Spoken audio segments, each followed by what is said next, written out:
Hi all, welcome to the class. Today we are going to discuss a small topic in the subject mechatronics. And topic is principle, fabrication and working of MEMS based pressure sensor. First of all, we must know what is MEMS. MEMS is micro electromechanical systems. The next question is why we are using MEMS for sensors. There are several reasons and main reasons are MEMS are very small in size, so it can be used as sensor, and it will be less power consuming elements and more sensitive to input variations, cheaper due to mass production. If we are producing a single MEMS, that will cost very high amount, but normally we are producing MEMS elements in a mass quantity, and it will be less invasive than larger device, so it can be placed anywhere in a component. So now we will discuss what are the different type of sensor, which is already discussed by us in our first module.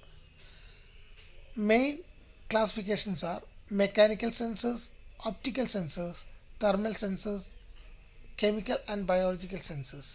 പല വിധത്തിലുള്ള sensors ഉണ്ട്, നമ്മളെല്ലാം തന്നെ ഡിസ്കസും ചെയ്തിട്ടുണ്ട്. ഇപ്പം നമുക്ക് ഇതിനകത്ത് മെയിനായിട്ട് മെംസിൽ മെയിനായിട്ട് വരുന്ന സെൻസേഴ്സാണ് ആക്സലറോമീറ്റർ ആൻഡ് പ്രഷർ സെൻസർ. അത് നമ്മൾ ഏറ്റവും കൂടുതൽ ഫോക്കസ് ചെയ്യുന്നത് ഈ പറഞ്ഞിരിക്കുന്ന ആക്സലറോമീറ്റർ, പ്രഷർ സെൻസർ, മൈക്രോഫോൺസ്, ഗൈറോസ്കോപ്പ്, ഈ ഒരു ഏരിയ ആണ്. ബാക്കിയുള്ള എല്ലാ ഏരിയസിലും MEM സെൻസേഴ്സ് വളരെ വൈഡായിട്ട് പഠിച്ചു വന്നുകൊണ്ടിരിക്കുന്നതാണ്. So first of all we will discuss what is a pressure sensor. നമ്മുടെ ഡേ ടു ലൈഫിൽ ഏറ്റവും കൂടുതൽ നമ്മൾ സെൻസ് ചെയ്യുന്ന ഒരു ക്വാണ്ടിറ്റിയാണ് പ്രഷർ ആൻഡ് ടെമ്പറേച്ചർ. നമ്മൾ ഏറ്റവും കൂടുതൽ യൂസ് ചെയ്യുന്നതിനകത്ത് പ്രഷർ വളരെ ഇമ്പോർട്ടൻറ്റ് പാരാമീറ്ററാണ്. അതുകൊണ്ട് തന്നെ നമ്മളുടെ പ്രഷർ സെൻസിങ് എന്ന് പറയുന്നത് ഒരു അഡ്വാൻസിങ് ഫീൽഡാണ്.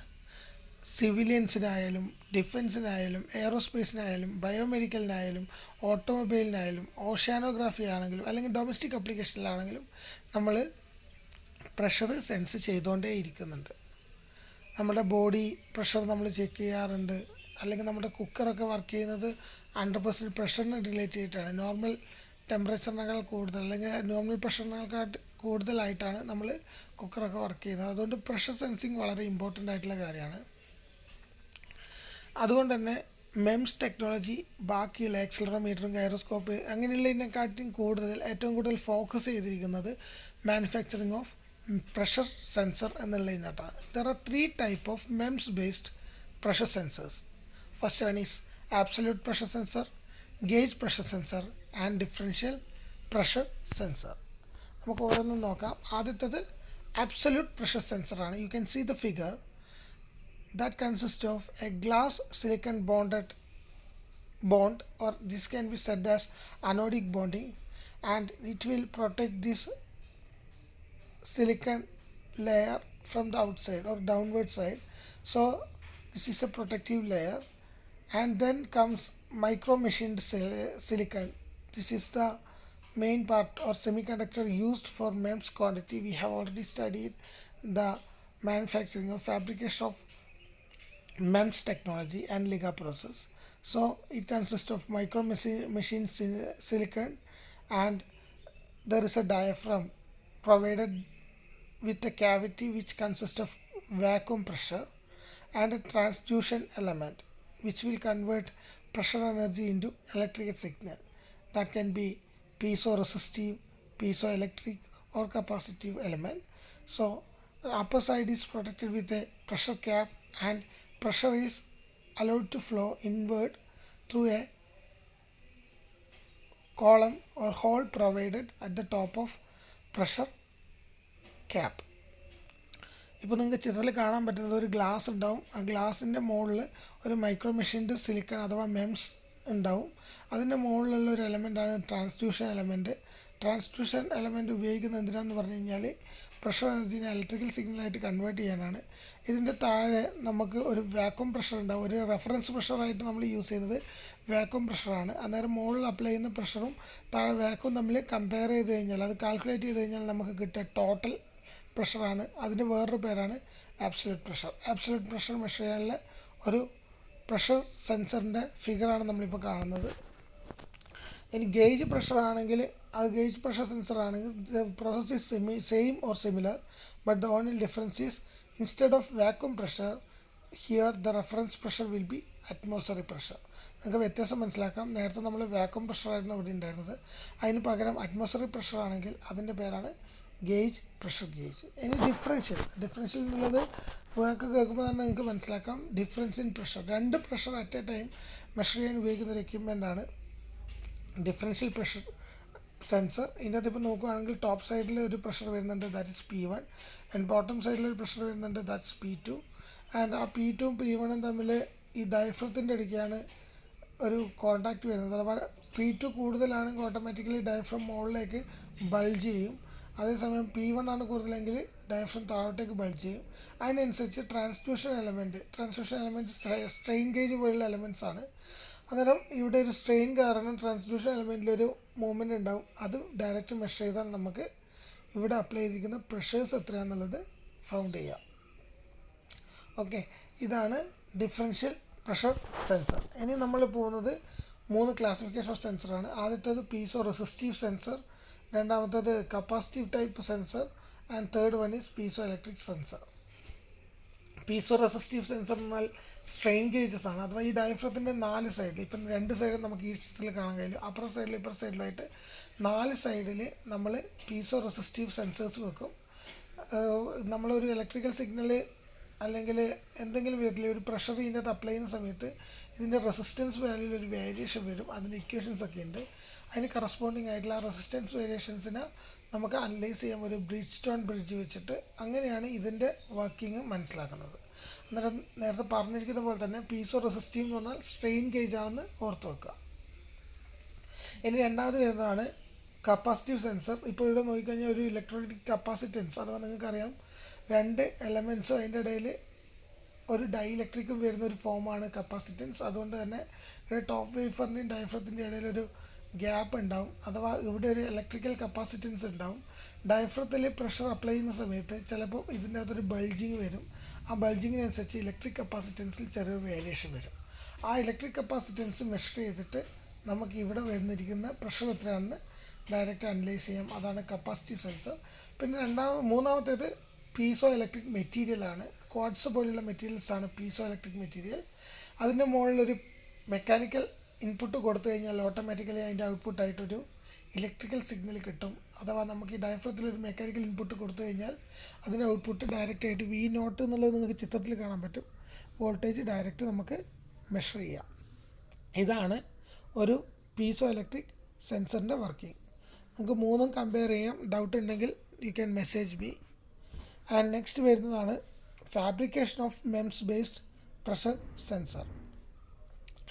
ചിത്രത്തിൽ കാണുന്ന പോലെ ആദ്യം നമ്മളൊരു പി ടൈപ്പ് സബ്സ്ട്രേറ്റ് എടുക്കുകയാണ്. ആ സബ്സ്ട്രേറ്റ് എന്ന് പറഞ്ഞു കഴിഞ്ഞാൽ സിലിക്കണാണ്, സെമി കണ്ടക്ടറാണ്. അതിൻ്റെ മുകളിൽ നമ്മൾ എൻ ടൈപ്പ് എപ്പിടെക്സിയൽ ലെയർ ഡെപ്പോസിറ്റ് ചെയ്യുകയാണ്. ഒരു ഡോപ്പിംഗ് പോലെ അതിൻ്റെ മുകളിൽ ഡെപ്പോസിറ്റ് ചെയ്യും. ഡെപ്പോസിറ്റ് ചെയ്ത് കഴിഞ്ഞാൽ ഇതൊരു പി ടൈപ്പ്, ഇതൊരു എൻ ടൈപ്പുമാണ്. അതിൻ്റെ മുകളിൽ നമ്മളൊരു പ്രൊട്ടക്റ്റീവ് ഇൻസുലേറ്റർ ലെയറും മുകളിൽ ടോപ്പ് സൈഡിൽ പ്രൊവൈഡ് ചെയ്യുന്നുണ്ട്. താഴെ ഒരു പ്രൊട്ടക്റ്റീവ് ലെയറായിട്ട് സിലിക്കൺ നൈട്രൈഡും കീപ്പ് ചെയ്യുന്നുണ്ട്. ഇത് രണ്ടും നമ്മൾ ഇതിൻ്റെ മുകളിൽ 2 സൈഡിലായിട്ട് നോർമലി നമ്മൾ മെംസ് ഡിപ്പോസിഷൻ പ്രോസസ്സ് പഠിച്ചിട്ടുണ്ട്. അങ്ങനെ ഡിപ്പോസിറ്റ് ചെയ്യും. അതിനുശേഷം നെക്സ്റ്റ് വരുന്നതാണ് ഡിഫ്യൂഷൻ ഓഫ് പീസോ റെസിസ്റ്റേഴ്സ്. ഞാൻ പറഞ്ഞു പല വിധത്തിലെ പീസോ റെസിസ്റ്റേഴ്സ് ഉണ്ട്. പീസോ റെസിസ്റ്റേഴ്സ് നമുക്ക് ഇതിനകത്ത് ഡിഫ്യൂസ് ചെയ്യണം. നോർമലി ഫോട്ടോലിത്തോഗ്രാഫി ഒക്കെ പറയുമ്പോൾ നമ്മൾ നല്ല രീതിയിൽ പറഞ്ഞിട്ടുണ്ട് എങ്ങനെയാണ് ഒരു മെറ്റീരിയൽ മാസ്ക് ഇംപ്ലാന്റേഷൻ വഴി ഡിപ്പോസിറ്റ് ചെയ്യുന്നത്. അതൊരു മൾട്ടിപ്പിൾ ടൈംസ് ചെയ്തിട്ടാണ് ഇത്രയും കൗണ്ട് എലമെൻറ്റ് ഒരു ലെയർ ഫോം ചെയ്തു, അതിൻ്റെ മുകളിൽ അടുത്ത ലെയറായിട്ട് അങ്ങനെയാണ് മെറ്റൽ ഡിഫ്യൂസ് ചെയ്യുന്നത്. ഡിഫ്യൂസ് ചെയ്യാൻ ഉപയോഗിക്കുന്ന മെറ്റൽ നോർമലി ബോറോൺ ആണ്. ഈ കാണുന്ന ബോറോൺ ആണ് ഈ പി ടൈപ്പ് ഡിഫ്യൂഷൻ എന്ന് പറയുന്നത്.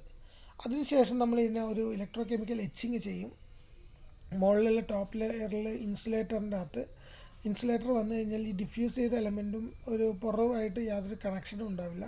അഥവാ അതുപോലെ ഒരു എക്സ്റ്റേണൽ കണക്ഷൻ ക്രിയേറ്റ് ചെയ്യാൻ വേണ്ടിയിട്ട് ഇതിനെ നമ്മൾ എച്ച് ചെയ്യുകയാണ്. നിങ്ങൾക്കിപ്പോൾ ടോപ്പ് സൈഡിൽ കാണാൻ പറ്റും. ഇവിടെ എച്ച് ചെയ്തിട്ട് ഒരു ഹോളായിട്ടുണ്ടാവും, ഇൻസുലേറ്ററിൽ ഒരു ഗ്യാപ്പ് ഉണ്ടാവും, അത് എച്ച് ചെയ്തതാണ്. അതിനുശേഷം നമ്മൾ മെറ്റൽ ഡിപ്പോസിഷൻ വരും.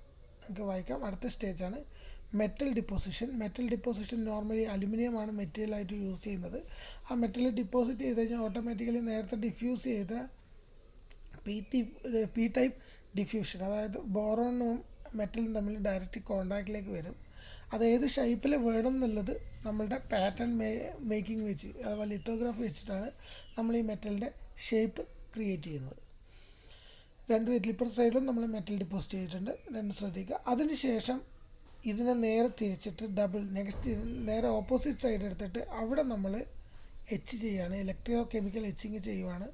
ഇവിടെയുള്ള ഷേപ്പിനേക്കാൾ കൂടുതൽ ഇവിടെ മാറ്റം വരുത്തിയിട്ടുണ്ട്.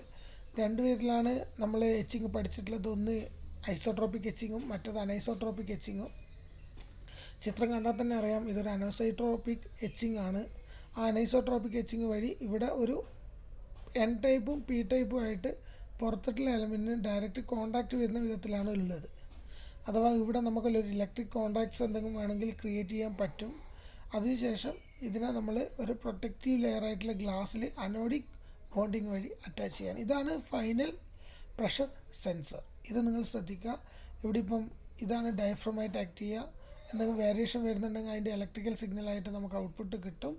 ഇതാണ് ഇതിൻ്റെ ഫാബ്രിക്കേഷൻ സ്റ്റെപ്സ് നല്ല ഡീറ്റെയിൽ ആയിട്ട് ഞാൻ എഴുതിയിട്ടുണ്ട്. ഉപയോഗിക്കുന്ന മെറ്റീരിയൽസ് എന്താണ്, മോൾഡ് ഇൻസുലേറ്ററായിട്ട് വാക്സ് അല്ലെങ്കിൽ പാരാഫിനൊക്കെ ഉപയോഗിക്കുന്നതും കാര്യങ്ങളും എല്ലാം എഴുതിയിട്ടുണ്ട്. നിങ്ങൾ നല്ല രീതിയിൽ ഇത് വായിച്ച് നോക്കുക, നോട്ട് പ്രിപ്പയർ ചെയ്യുക. അടുത്തതാണ് ഇതിൻ്റെ വർക്കിംഗ് വളരെ സിമ്പിളാണ്, നേരത്തെ പറഞ്ഞിട്ടുള്ളതാണ്. എപ്പോഴെങ്കിലും ഒരു ഏരിയയിലാണ് നോർമലി പ്രഷർ ആക്ട് ചെയ്യുക. അന്നേരം പ്രഷർ വന്നിട്ട് ഒരു ഫ്ലൂയിഡ് പ്രഷറോ അല്ലെങ്കിൽ നോർമൽ ഡയറക്റ്റ് പ്രഷറോ വരുന്നുണ്ടെങ്കിൽ ആ പ്രഷർ നേരെ വന്നിട്ട് ഡയഫ്രത്തിലാണ് ആക്ട് ചെയ്യുക. ആ ഡയഫ്രത്തിൽ ആക്ട് ചെയ്ത് കഴിഞ്ഞാൽ ഡയഫ്രം ഡിഫ്ലക്റ്റ് ചെയ്യും. ആ ഡിഫ്ലക്റ്റ് ചെയ്യുന്ന ഡയഫ്രത്തിൻ്റെ ഔട്ട്പുട്ട് ഒരു ട്രാൻസ്ഡ്യൂസർ എലമെൻറ്റ്, നേരത്തെ നമ്മൾ പറഞ്ഞിട്ടുണ്ടായിരുന്നു, ട്രാൻസ്ഡ്യൂസർ വെച്ചിട്ട് അതിനെ ഇലക്ട്രിക്കൽ ഔട്ട്പുട്ടായിട്ട് കൺവേർട്ട് ചെയ്യും. അല്ലെങ്കിൽ പീസോ ഇലക്ട്രിക് അല്ലെങ്കിൽ കപ്പാസിറ്റീവ് ടെക്നോളജീസ് ഉപയോഗിച്ചിട്ട് ഇലക്ട്രിക്കൽ ഔട്ട്പുട്ടായിട്ട് കൺവേർട്ട് ചെയ്യും. ഇതിൻ്റെ ഔട്ട്പുട്ട് എന്ന് പറയുന്നത് വളരെ ചെറിയൊരു എമൗണ്ട് ആയിരിക്കും. അത് അനലൈസ് ചെയ്യാൻ വേണ്ടിയിട്ട് നമുക്ക് അറ്റ്ലീസ്റ്റ് ഒരു മൈക്രോ പ്രോസസ്സർ പ്രോഗ്രാമുകൾ കൺട്രോളേഴ്സോ അല്ലെങ്കിൽ കമ്പ്യൂട്ടർ വിത്ത് സിമിലർ ഇലക്ട്രോണിക് ഇൻസ്ട്രുമെൻറ്റ്സോ ആവശ്യമുണ്ട്. അന്നേരം നമുക്ക് ഇതിൻ്റെ പ്രഷർ എത്രയാണ് ആ ഇലക്ട്രിക്കൽ സിഗ്നൽ മെഷർ ചെയ്തിട്ട് മനസ്സിലാക്കാൻ പറ്റും. പിന്നെ ഇതിൻ്റെ ഔട്ട്പുട്ട് എപ്പോഴും ഒരു ലീനിയർ ഔട്ട്പുട്ടായിട്ടാണ് നമ്മൾ കാൽക്കുലേറ്റ് ചെയ്യുന്നത് എന്നുള്ളത് മോസ്റ്റ് ഓഫ് ദ കേസ്, എല്ലാ കേസും അല്ല, മോസ്റ്റ് ഓഫ് ദ കേസ് അങ്ങനെയാണ് നമ്മൾ എടുക്കുന്നത്. പിന്നെ ഇനി പറയാനുള്ള ഇതിൻ്റെ അഡ്വാൻറ്റേജസും ഡിസഡ്വാൻറ്റേജസും ആണ്. അഡ്വാൻറ്റേജസ് പറയുകയാണെങ്കിൽ ഇതിൻ്റെ പെർഫോമൻസ് വളരെ ഹൈ ആണ്, കൂടാണ്ട് ആക്യുറസിയും കൂടുതലാണ്, കുറേ കാലത്തേക്ക് റിലയബിലിറ്റിയും വളരെ കൂടുതലാണ്. അതുപോലെ വേറൊന്നാണ് it can be integrated to any system. ഇത് വളരെ ചെറിയൊരു എലമെൻ്റ് ആയതുകൊണ്ട് ഏതെങ്കിലും സിസ്റ്റത്തിലൊരു MEMS ബേസ്ഡ് മൈക്രോ പ്രൊസസ്സർ അല്ലെങ്കിൽ micro sensor pressure sensor attach ചെയ്യണമെങ്കിൽ അത് വലിയ ടൈഡിയസ് പ്രോബ്ലം ഒന്നും ഉണ്ടാവില്ല. പക്ഷേ ഇതൊരു സിംഗിളായിട്ട് പ്രൊഡ്യൂസ് ചെയ്യണമെന്ന് വെച്ച് കഴിഞ്ഞാൽ അതിൻ്റെ മൈക്രോ കമ്പോണൻസ് എല്ലാം വളരെ കോസ്റ്റ്ലിയാണ്.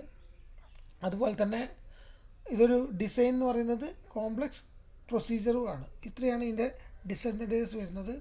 Thank you.